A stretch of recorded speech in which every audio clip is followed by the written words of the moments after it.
Hi കൂട്ടുകാരെ, പുതിയൊരു വീഡിയോയിലേക്ക് എല്ലാവർക്കും സ്വാഗതം. അങ്ങനെ മഞ്ചാടിയുടെ അടുത്തോട്ട് ജീവരാജിന്റെ അച്ഛനും അമ്മയും വന്നിരിക്കുകയാണ്. അപ്പോൾ ഉടൻ തന്നെ മഞ്ചാടി പറയുന്നുണ്ട്, എന്തിനാ അമ്മ ഇങ്ങോട്ടേക്ക് വന്നത്? ഞാൻ ഡിസ്ചാർജ് ആയി നാളെ വീട്ടിലോട്ട് എത്തില്ലേ? അപ്പൊ അത് കേട്ട ഉടൻ തന്നെ, മോളെ എന്നാലും നീ ഇവിടെ തനിയെ എന്ന് പറയുമ്പോൾ അനുപം അങ്ങോട്ടേക്ക് കയറി വരാനിട്ടാ. അപ്പൊ മഞ്ചാടിയുടെ മുന്നിൽ വെച്ച് ജീവരാജിന്റെ അമ്മ ഇങ്ങനെ ചുമക്കുന്നുണ്ട്. അത് കണ്ടോടെ തന്നെ അനുപം പറയണേ, ആന്റി എന്തിനാ ഇങ്ങനെ സുഖമില്ലാതെ ഇങ്ങോട്ടേക്ക് വന്നിരിക്കുന്നത്? ഇവൾക്ക് കാര്യമായ കുഴപ്പങ്ങളൊന്നും, ചെറിയൊരു അലർജിയുടെ പ്രശ്നമാണ് എന്ന് ജീവരാജിന്റെ അച്ഛൻ പറയുമ്പോൾ, അയ്യോ അലർജി ആണെങ്കിൽ എവിടെ നിർത്തേണ്ട, നിങ്ങൾ കൊണ്ടുപോയിക്കോളൂ. അപ്പോൾ ഉടൻ തന്നെ മഞ്ചാടി, അത് ശരിയാണ്, കൊണ്ടുപോയിക്കോളൂ, ഇപ്പൊ അനുചേച്ചി ഇവിടെ ഉണ്ടല്ലോ. അപ്പോൾ ഇത് കേട്ട ഉടൻ തന്നെ ഇങ്ങനെ മഞ്ചാടി ചോദിക്കുന്നുണ്ട്, അല്ല അനുചേച്ചി പോയ കാര്യം എന്തായി, സുശീലാന്റിയുടെ കാര്യം എന്തായി എന്നൊക്കെ ചോദിക്കുമ്പോൾ, അമ്മ ആൻജിയോഗ്രാം കഴിഞ്ഞു എന്ന് പറഞ്ഞു. അപ്പോൾ റൂമിലോട്ട് മാറ്റിയുണ്ടാവുമല്ലോ. അത് കേട്ട ഉടനെ, ഇല്ല 4 മണിക്കൂർ ഇനിയും കഴിയും എന്നാ പറഞ്ഞത്. എന്നിട്ട് ആൻജിയോഗ്രാമിൽ വല്ല വേരിയേഷൻ അങ്ങനെ എന്തെങ്കിലും ഉണ്ടോ? അതൊന്നും പറഞ്ഞു കേട്ടില്ല, എനിക്കൊന്നും അറിയില്ല എന്ന് പറയുന്നു കേട്ടോ.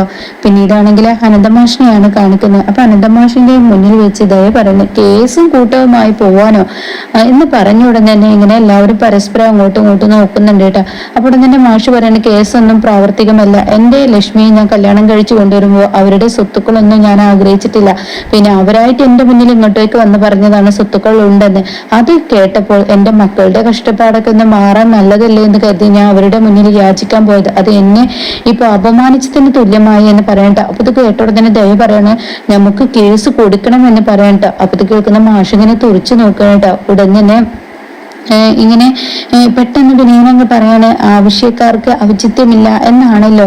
അത് കേൾക്കുന്ന മാഷിങ്ങനെ തുറച്ചു നോക്കും വിനയന്. അപ്പൊ ഉടനെ തന്നെ ചീരു പറയണേ, ദയ പറയുന്നത് കേസ് കൊടുക്കണം എന്നല്ല അച്ഛാ, നമ്മുടെ അമ്മയുടെ പങ്ക് അത് നമുക്ക് കിട്ടേണ്ട അവകാശം ഉണ്ടല്ലോ, അമ്മയുടെ സ്വത്തുക്കളിൽ ഞങ്ങൾക്കൊരു പങ്കുണ്ടല്ലോ എന്നൊക്കെ ഇങ്ങനെ പറയാം. അപ്പൊ അത് കേൾക്കുമ്പോൾ അമ്പിളിക്ക് അങ്ങ് ദേഷ്യം പിടിച്ച് അമ്പിളി പറയണേ, കേസ് കൂട്ടാൻ എന്നൊക്കെ പറഞ്ഞാൽ എനിക്ക് എന്തെങ്കിലും അറിയോ? കേസ് കൊടുക്കാൻ പോയിട്ടുണ്ടെങ്കിൽ മൂക്കിൽ പല്ല് മുളച്ചാലും ഈ പറയുന്ന കേസിന് ഒത്തുതീർപ്പാവില്ല. അതുവരെ കേസ് കൊടുത്ത് നിൽക്കാൻ പറ്റുമോ എന്ന് പറയുമ്പോൾ ഉടൻ തന്നെ അവിടെ ദയ ചോദിക്കാം, അപ്പൊ എന്താ ചേച്ചി പറഞ്ഞു വരുന്നത്? അമ്മയുടെ സ്വർണത്തെ കുറിച്ചാണോ അതോ അച്ഛന് കിട്ടിയ 1 കോടിയുടെ കാര്യത്തെ കുറിച്ചാണോ?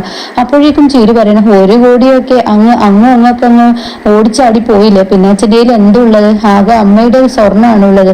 അപ്പൊ അമ്പിളി പറയണ, അമ്മയുടെ സ്വർണം തന്നെ, അമ്മക്ക് കിട്ടിയ ആ സ്വർണം തന്നെ. ആ സ്വർണം എന്തായാലും രഘുവേട്ടന് ഒരു സ്ഥാപനം വിട്ടുകൊടുക്കാൻ അച്ഛൻ തീരുമാനിക്കട്ടെ, അതാണ് നല്ലത്. രഘുവേട്ടന് ഒരു എന്തെങ്കിലും ഒരു ഇത് വേണമല്ലോ. അപ്പൊ അത് കേട്ടോടെ തന്നെ ദയ പറയുന്നത്, അമ്മയുടെ സ്വത്തിൽ ഞങ്ങൾക്കൊരു പങ്കുണ്ട്, അമ്മയുടെ ഓർമ്മക്ക് അത് ആവശ്യമാണ്. അപ്പൊ ഉടൻ തന്നെ ചീരി പറയണേ, അമ്മയുടെ സ്വത്ത് എന്ന് ഞാൻ പറയുന്നില്ല, അമ്മയുടെ സ്വത്തിൽ നിന്ന് 1 രൂപ പോലും എനിക്കും വിനയേട്ടനും തന്നിട്ടില്ല. അമ്പിളി ചേച്ചി പറഞ്ഞല്ലോ, കൂലിയും വിലയില്ലാതെ രഘുവേട്ടൻ നടക്കുന്നത്, അതുപോലത്തെ ഒരു മാനസികാവസ്ഥയിൽ തന്നെയാണ് എൻ്റെ ഭർത്താവും നടക്കുന്നത്. അപ്പൊ ഉടൻ തന്നെ അവിടെ വിനയന്റെ യഥാർത്ഥ സ്വഭാവം ഇടയ്ക്ക് പുറത്ത് ചാടുന്നുണ്ട് കേട്ടോ. ഇതേ സമയം അമ്പിളി പറയണേ, നിന്റെ ഭർത്താവ് കൂലിയും വേലയും ഇല്ലാഞ്ഞിട്ടല്ലോ, കൂലിയും വേലയും ഉണ്ടായിരുന്നത് നിന്റെ ഭർത്താവ് കളഞ്ഞതല്ലേ. എന്നാൽ എൻ്റെ ഭർത്താവ് അങ്ങനെയില്ല, ഈ കുടുംബത്തിന് വേണ്ടി അച്ഛനെ പിറകെ നടക്കാൻ വേണ്ടി അവനവൻ്റെ ജോലി പോലും വേണ്ടെന്ന് വെച്ച് നടന്നത് കൊണ്ടാണ് ഇങ്ങനെ ഒരു ശിക്ഷ കിട്ടിയത്. അപ്പൊ ദയ പറയണം, ആരെന്ത് പറഞ്ഞാലും ശരി, എനിക്ക് എൻ്റെ അമ്മയുടെ ഓർമ്മയ്ക്ക് എന്തെങ്കിലും ഒരു സ്വർണം കിട്ടണം. അത് കേട്ടോടനെ മാഷ് നിർത്തുന്നുണ്ട്, നിനക്ക് നിന്റെ അമ്മയുടെ ഓർമ്മക്ക് സ്വർണം വേണമെന്ന്. എൻ്റെ മക്കൾക്ക് ഏറ്റവും വലിയ സ്വത്ത് അവരുടെ അച്ഛനും അമ്മയാണെന്ന് കരുതി നടന്നവനാണ് ഞാൻ, എനിക്ക് തെറ്റുപറ്റി. എന്നാൽ നിങ്ങളൊരു കാര്യം ആലോചിച്ചോ, ഈ സ്വർണങ്ങൾ എൻ്റെ കൈകളിൽ ദേവിക അമ്മ തരുമ്പോൾ എന്നോട് പറഞ്ഞൊരു വാക്കുണ്ട്, ഇത് ലക്ഷ്മിക്ക് കല്യാണ സമയത്ത് കൊടുക്കാൻ വെച്ചിരുന്ന സ്വർണ്ണാണെന്ന്. അപ്പൊ ആ സ്വർണത്തിൽ അവളുടെ ഭർത്താവായ എനിക്ക് മാത്രമേ അവകാശമുള്ളൂ, നിങ്ങൾക്ക് ആർക്കും അവകാശമില്ല. ഇപ്പോ എൻ്റെ മക്കളാണ് എൻ്റെ സ്വത്തുക്കൾ എന്ന് കരുതിയ ഞാൻ തെറ്റി. എൻ്റെ മക്കൾ വിവാഹം കഴിച്ചപ്പോൾ അവരുടെ സ്വത്ത് അവരുടെ ഭർത്താക്കന്മാരാണെന്ന് എനിക്ക് മനസ്സിലാക്കാൻ കഴിഞ്ഞു. അതുകൊണ്ട് എനിക്ക് കിട്ടിയ സ്വർണ്ണാഭരണങ്ങൾ എന്ത് ചെയ്യണമെന്ന് ഞാനാ തീരുമാനിക്കുക, എൻ്റെ കാര്യത്തിൽ ആരും ഇടപെടാൻ നിൽക്കണ്ട എന്നും പറഞ്ഞ് അങ്ങ് പോവാനേട്ടാ. ഇതേ സമയം വിനയന്റെ മുഖം മാറി മറിയുന്നുണ്ട്. എന്നാൽ അത് ശരിക്കും രഘു വായിച്ചെടുക്കുക. അങ്ങനെ രഘു ഇങ്ങനെ ചിരിച്ചും കൊണ്ട് ഇപ്പുറത്തോട്ട് മുഖം തിരിക്കുന്നുണ്ട് കേട്ടോ. നന്നായുള്ളൂ അങ്ങനെ ഒരു മറുപടി എല്ലാവർക്കും കൊടുത്തത് എന്ന ആ ഒരു ഇതിൽ നിൽക്കുന്നുണ്ട്. പക്ഷെ മറ്റു മക്കൾക്കൊന്നും അത് ഇഷ്ടപ്പെടില്ല. പിന്നീട് അമ്പിളി റൂമിലോട്ട് പോവാ. കലിതുള്ളി അമ്പിളി ഇങ്ങനെ നിൽക്കുമ്പോൾ രഘു പെട്ടെന്ന് വരികയാണ്. അമ്പിളി നീ ഒന്ന് അടങ്ങി, ഇപ്പൊ നിന്റെ ഒച്ച ഉയരുത്. ഒച്ച ഉയർന്നു കഴിഞ്ഞാൽ മറ്റുള്ളവരുടെ അതേ സൗണ്ട് ഉയരും, അമ്മാവൻ തകരും. അത് നീ മനസ്സിലാക്കണം. ഇപ്പൊ നിങ്ങൾക്ക് മനസ്സിലായില്ലേ, കുടുംബത്തിന് വേണ്ടി മരിച്ചവനിക്ക് എന്താ കൂലി കിട്ടുക എന്ന് പഴമക്കാർ പറയുന്നത് കേട്ടിട്ടുണ്ട്. അതെന്നെ കൊണ്ട് നിങ്ങൾ പറയിപ്പിക്കണ്ട. ആ കൂലി തന്നെ നിങ്ങൾക്ക് കിട്ടി. ഇപ്പൊ ഓരോരുത്തരുടെ സ്വഭാവം നിങ്ങൾ മനസ്സിലാക്കില്ലേ? എന്റെ അനിയത്തിമാരൊക്കെ എത്രമാത്രം വലുതായി എന്ന് നിങ്ങൾ മനസ്സിലാക്കിയില്ലേ? ഇത് കണ്ടില്ലേ, രഘുവേട്ടനും അമ്പിളി ചേച്ചിയും ഇങ്ങനെ കന്യാശ്ശേരി മനയിലോട്ട് സ്വത്ത് ചോദിക്കാൻ പോയെന്ന് പറഞ്ഞപ്പോഴേക്കും അവരിവിടോട്ട് ഓടിപ്പാഞ്ഞ് എത്തിയിരിക്കുന്നു. എന്നാൽ ഈ അവകാശങ്ങൾ ചോദിക്കാൻ ആരെങ്കിലും വന്നോ? അതില്ല. കാര്യങ്ങളൊക്കെ അവർക്ക് നടത്തിക്കൊടുത്ത് മുന്നിലോട്ടുണ്ട് എത്തിച്ചു കഴിഞ്ഞാൽ അതിൽ കൈയിടാൻ എൻ്റെ അനിയത്തിമാർ കേമന്മാരാണ്. എൻ്റെ പൊന്നമ്പിളി, നീ ഒന്ന് സംസാരം നിർത്ത്. വെറുതെ ആവശ്യമില്ലാതെ ഓരോന്ന് പറഞ്ഞ് ഇവിടെ ഒച്ച ഉയർത്തിയാൽ കൂടുതൽ പ്രശ്നങ്ങളിലോട്ട് പോവും. നീ ഒന്ന് നിർത്ത് എന്ന് പറഞ്ഞ ഉടൻ തന്നെ അവിടെ പിന്നിട്ട് അമ്പിളി പറയാം, ഞാൻ പറഞ്ഞതായോ നിങ്ങൾക്ക് കുറ്റം? എൻ്റെ അമ്പിളി, ഇതൊക്കെ അവർ പോയതിനു ശേഷം സംസാരിക്കാം. ഇപ്പൊ അവർ പറയുന്നത് പോലെ കേസ് കൊടുക്കുന്നതിന് ഞാൻ യോജിക്കുന്നു. കാരണം അവർ കേസ് കൊടുത്തോട്ടെ, പിറകെ നമുക്കൊരു ചെറുതായി ഒന്ന് മൂട്ടി കൊടുക്കാൻ മാത്രം വേണ്ടി നമുക്ക് നിൽക്കാം. കേസ് കൊടുത്താൽ ആ സ്വത്തിൽ എന്തെങ്കിലും ഒരു കിട്ടിയെങ്കിലോ നമുക്ക്. ഇത് കേട്ട ഉടനെ ഞാൻ നിങ്ങളോടൊരു കാര്യം പറയാം. അച്ഛൻ നമുക്ക് വേണ്ടിയാണ് ആ സ്വർണം, ഞാൻ എൻ്റെ ഭാര്യയുടെ സ്വർണം ഞാൻ എന്തെങ്കിലും ചെയ്യുന്ന അച്ഛൻ നമുക്ക് വേണ്ടിയാണ് അങ്ങനെ ഒരു വാക്ക് പറഞ്ഞത്.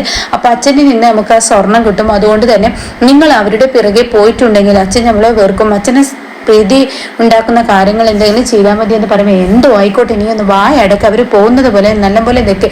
ആരുടെയും മുഖം മുഷിപ്പിക്കണ്ട. എല്ലാവരെയും നല്ലപോലെ ഇവിടെ നിന്ന് പറഞ്ഞ അയക്ക്. എല്ലാവരെയും നമുക്ക് ആവശ്യമുണ്ട് എന്ന് ഇങ്ങനെ രഘു പറയുന്നുണ്ട് കേട്ടോ. പിന്നീട് കാണിക്കുന്നത് ദയയാണ്. ദയ ശബരിക്ക് വിളിച്ചിരിക്കുകയാണ്. അപ്പൊ ശബരി പറയണ, ശരി തന്നെയല്ലേ അച്ഛൻ പറഞ്ഞത്, അക്കാര്യത്തിൽ നിങ്ങൾ ഇടപെടാൻ പാടില്ല, നമുക്ക് കിട്ടിയത് കൊണ്ട് തൃപ്തിപ്പെടാം, അത്ര മതി, വേറൊന്നും നീ അച്ഛനിൽ നിന്ന് ചോദിക്കാൻ പോയത്. അപ്പോൾ അത് കേട്ടോടെ തന്നെ ദയ പറയണ, നിങ്ങളെ ഞാൻ കൊണ്ടുവരാൻ എൻ്റെ ഭാഗ്യത്തിനാണ്. നിങ്ങളെന്ന മനുഷ്യനെ ഞാൻ കൊണ്ടുവന്നിട്ടുണ്ടെങ്കിൽ ഇത്രയും നടന്നിരുന്നില്ല. എനിക്ക് പറയാൻ ഉള്ളത് പോലും പറയാൻ നിങ്ങൾ സമ്മതിച്ചില്ല. അതിനെ നിങ്ങളെ കൊണ്ട് എന്തിനു പറ്റും? അപ്പോഴേക്കും ചീരു അങ്ങോട്ടേക്ക് വരികയാണ് കേട്ടോ. അപ്പൊ ചീരു ഈ ഒരു കാര്യങ്ങൾ ഇങ്ങനെ ശബരി പറഞ്ഞത് കേൾക്കുക. അപ്പൊ ഉടൻ തന്നെ ശബരി പറഞ്ഞതിൽ എന്താ തെറ്റ് ദയേ? നിനക്ക് അച്ഛനിൽ നിന്ന് 20 ലക്ഷമെങ്കിലും അമ്മയുടെ സ്വത്തെന്ന് പറഞ്ഞ് കിട്ടിയല്ലോ, എനിക്ക് വിനയേട്ടന് എന്താ കിട്ടിയത്? അപ്പൊ വിനയന് ശരിയാണല്ലോ, ഞങ്ങൾക്കൊന്നും കിട്ടിയില്ലല്ലോ. അപ്പൊ അത് കേട്ട ഉടൻ തന്നെ എന്തായാലും എൻ്റെ അമ്മയുടെ സ്വർണത്തിൽ ഒരു പങ്ക് എനിക്ക് കിട്ടണം, അത് കിട്ടിയില്ലെങ്കിൽ ഞാൻ കേസ് കൊടുക്കാനും തയ്യാറാണ്. അപ്പൊ ഉടൻ തന്നെ വിനയൻ അത് ഇഷ്ടപ്പെട്ടില്ല കേട്ടോ. അങ്ങനെ വിനയം പറയണം, അതെ, കേസും കൂട്ടവുമായി മറ്റുള്ളവരെ വെറുപ്പിക്കാതെ ഇരിക്കുകയാണ് നല്ലത്. ഇപ്പോൾ ആവശ്യം നമ്മുടേതാണ്. അച്ഛനൊരു കാര്യം പറഞ്ഞു, എൻ്റെ ഭാര്യയുടെ സ്വർണ്ണമാണെന്ന്. ഒരു പക്ഷെ അച്ഛന് ദേഷ്യം പിടിച്ച ദയെ വല്ലതും ചെയ്ത് കൂട്ടിയാൽ അപ്പോഴേക്കും ചിരി പറയണ, ദയെ നിന്നെ പേടിപ്പെടുത്താൻ വേണ്ടി പറയല്ല, ഇപ്പൊ നമ്മുടെ ആവശ്യം കേസ് കൊടുത്ത് മുന്നോട്ട് പോവുക എന്നുള്ളത് തന്നെയാണ്. ആ കേസിലോട്ട് പോവാ എന്ന് പറയണ കേട്ടോ. ഈ സമയം സരോജിനിയാണ് കാണിക്കുന്നത്. സരോജിനിയുടെ അടുത്തോട്ട് അമ്പിളി വരികയാണ്. എന്തായി ഇവിടെ പാൽ എവിടെ ഇരിപ്പ്? അവർക്ക് ചായ ഉണ്ടാക്കി കൊടുത്തു. അവർക്ക് ചായ ഉണ്ടാക്കിയോ? അയ്യോ എൻ്റെ മോളെ, ഇനി അതിൻ്റെ പ്രശ്നം ഉണ്ടാക്കല. ഞാനിപ്പോൾ വേണമെങ്കിൽ 2 പാക്കറ്റ് പാല് മേടിക്കാം.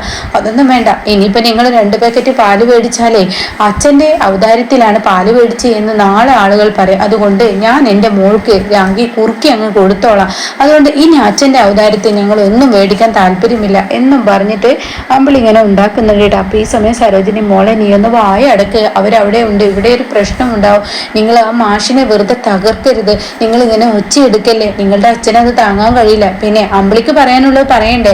അവന്മാർക്കൊക്കെ ഇപ്പൊ സ്വത്തിനോട് ആർത്തിയാത്രേ. ഈ അമ്പിളി അവരുടെ സ്വന്തം മക്കളെ പോലെ അവരെ എടുത്തു വളർത്തിയ അവന്മാരൊക്കെ ഇപ്പൊ എൻ്റെ കഞ്ഞിയിൽ പാറ്റിയിടാൻ വന്നിരിക്കുന്നത്. ആ മനുഷ്യൻ എവിടെങ്കിലും ഒന്ന് എത്തിക്കോട്ടെ എന്ന് കരുതിയാണ്, ആ മനുഷ്യനെ ഒരു കടയുടെ എന്തെങ്കിലും ഒന്ന് ചെയ്തോട്ടെ എന്ന് കരുതിയാണ് അച്ഛനെയും ഇവിടെ നിന്ന് പിടിച്ചു വലിച്ച് ഞാൻ കന്യാശ്ശേരി മനയിലോട്ട് പോയത്. ഇപ്പൊ തിരികെ വന്നപ്പോ അവർക്കുള്ള സ്വത്തിൽ നിന്ന് വേണത്രേ എന്നൊക്കെ അമ്പിളിയും പറയുന്നു കേട്ടോ. ഇതേ സമയം ദയപ്പുറത്തും പറയുന്നുണ്ട്, 25 ആൾക്ക് കൊടുത്തു, 50 ലക്ഷം ഇപ്പുറത്ത് കൊടുത്തു. അപ്പോൾ ഉടൻ തന്നെ സരോജിനി, മോളെ നീ എന്ത് വേണമെങ്കിലും എന്ത് സങ്കടം എന്നോട് തുറന്ന് പറഞ്ഞു. പക്ഷെ ഇപ്പൊ നീ പറയണ്ട, അവരൊക്കെ പോവാൻ നിൽക്കണം, അവരവിടെ പോയതിനു ശേഷം നീ പറഞ്ഞാൽ മതി. മറ്റേത് ഇതിന്റെ പേര് ഇനിയും വഴക്കുണ്ടാവും. അത് ശരിയാണ്, ഇനിയിപ്പോ അനുപമയും കൂട്ടിക്കൊണ്ടുവരും, അതിൽ നല്ലത് മിണ്ടാതിരിക്കുക തന്നെ എന്ന് അമ്പിളിയും ചിന്തിക്കുന്നു കേട്ടോ.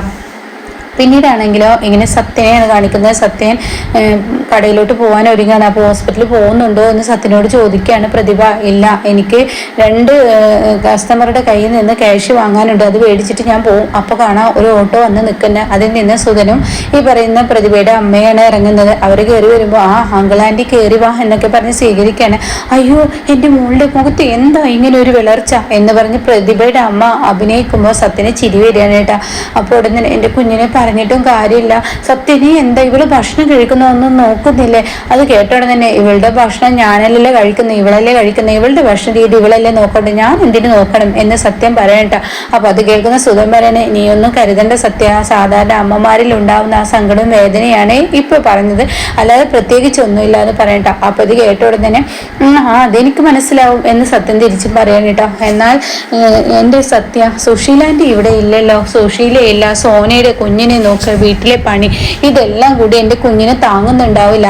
അപ്പൊ അത് കേട്ടോടെ തന്നെ സത്യന് ദേഷ്യം പിടിക്കുന്നുണ്ട്. സത്യം പറയുന്നു, പ്രതിഭ നിനക്ക് അങ്ങനെ എന്തെങ്കിലും ഒരു ബുദ്ധിമുട്ടുണ്ടോ? ഒരു വീട്ടിലെ പണി ചെയ്യാൻ നിനക്ക് ബുദ്ധിമുട്ടുണ്ടെങ്കിൽ നീ പറഞ്ഞോ, നിന്റെ അമ്മയുടെ കൂടെ നിനക്ക് പോവാം. അത് കേൾക്കുന്ന സുധ, അയ്യോ ആ അർത്ഥത്തിലല്ല പറഞ്ഞത്, ഇനിയിപ്പോ സുശീല വന്നാല് ആൻജിയോഗ്രാമും കാര്യങ്ങളും ഒക്കെ എങ്ങോ ആവുമ്പോ റെസ്റ്റും കാര്യങ്ങളൊക്കെ ഉണ്ടാവുമല്ലോ.